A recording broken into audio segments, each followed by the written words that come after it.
Hello, my name is LD. I'm with the Integrity and Average YouTube channel. Today, on this beautiful Sunday, I wanted to talk about the 12 universal laws. These laws are, you know, uh, kind of connected to the Hermetic laws, and there's a few of those. And let's just dive right into them. So I have them here, and I just wanted to go through them one by one.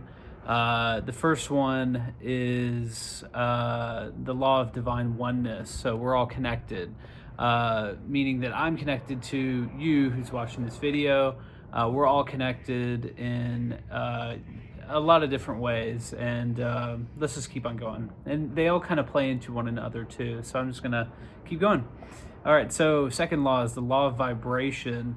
Kind of meaning each particle in the universe is made of energy. So whenever you think about small atoms, they're always vibrating or giving off, yeah, or think about heat, things are vibrating at a particular rate, and that's the law of vibration. It also plays into your own vibration in the kind of way that we are all resonating at a certain frequency, certain hertz, you should say, and we all have our own particular signature vibration, and that plays into a lot of stuff. So we have the third law, law of action. To achieve something, one must take action. So it's kind of self-explanatory, but it goes a little bit deeper too. So let's say you want to achieve something spectacular, you have to make an action towards such goal, and you can't get there without taking that action. So, yeah. And then law of correspondence, meaning the outer world is a reflection of our inner world. um, but our outer world is a reflection of our inner world. So, as within, so without; as above, so below. That's ancient stuff. Meaning that your outer world, if it's chaotic, messy, it's somewhat of a reflection of your internal world going on the inside. So that's something to consider for sure. Okay, so that was correspondence. The fifth one, this is by far the most popular law that is out there, that's heard of. People talk about it all the time. Like I said, it's extremely popular. But that is the law of attraction. So like attracts like. And you can start to see kind of how these laws kind of intertwine and weave together to form like a fabric. And you'll see that whenever you get to all 12.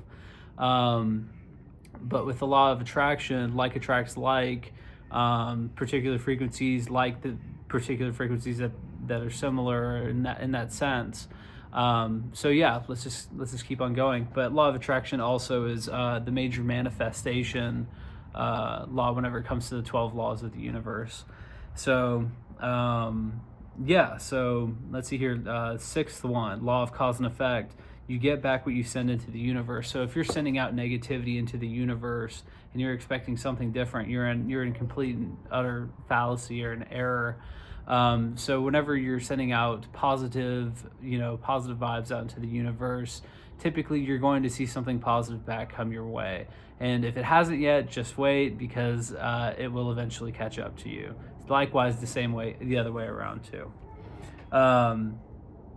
Okay, so now we have the law of compensation, which kind of means you get as good as you give. So think about it as like a work compensation. So if you're working extremely diligently at your job, valued, you're going to receive what you should be compensated for giving.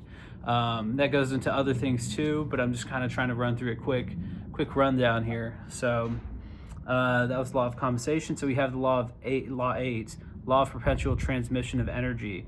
The universe keeps changing. So the universe that we inhabit is constantly in a flux. It's always changing. Things are moving. Not a lot of things are really just sitting still or unchanging. Everything's always changing is what I'm trying to get at. So, and yeah, so it just plays into one another and they keep on rolling. So yeah, let's see here. So just I want to give a quick example. So with the, everything's always changing. If you go back to law 3, law of action, you need to change in order or to achieve something. You have to be that change. You have to make that action. So always be in changing too. But yeah. Okay, so we have law of relativity, number 9, energy, and so essentially every individual is tested by the universe. So that can go into our personal lives, that can go into other things too. If you think about integrity of a battleship, kind of one of my last references from another video. Strengths, integrity, things are always going to be tested. And yeah, it goes into it goes into there's that one law that I can't remember off the top of my head, but a planned failure, or like an idea of a failure, is likely to be tested. So there's that too. Moore's, it's not Moore's. I'm trying to remember. I can't remember off the top of my head. Anyways, if you know it, comment down. I'd love that.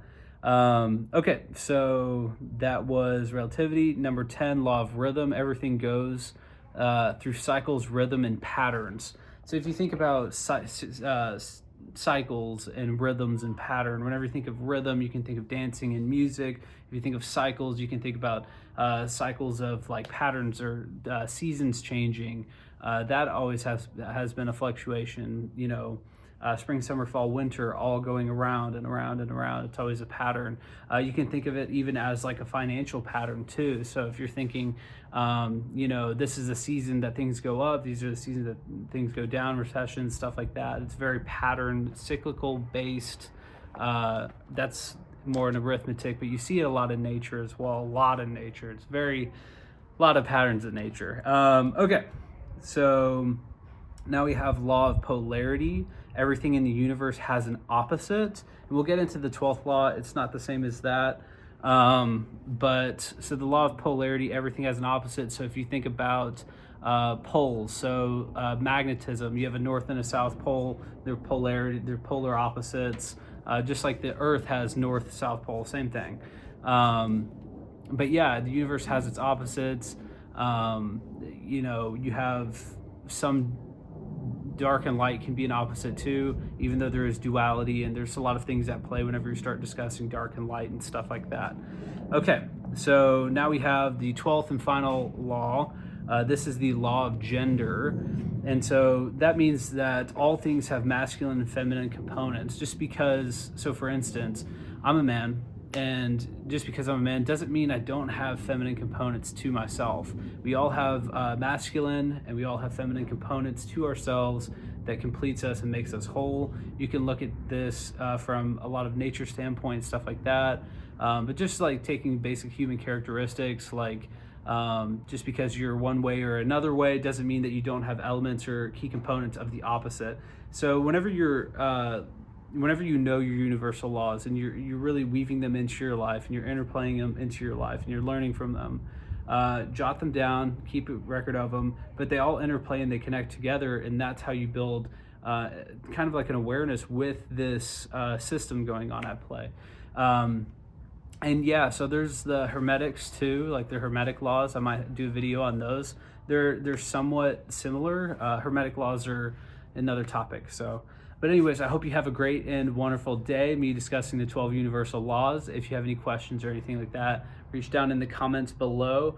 I hope you have a fantastic Sunday. So thank you, and bye.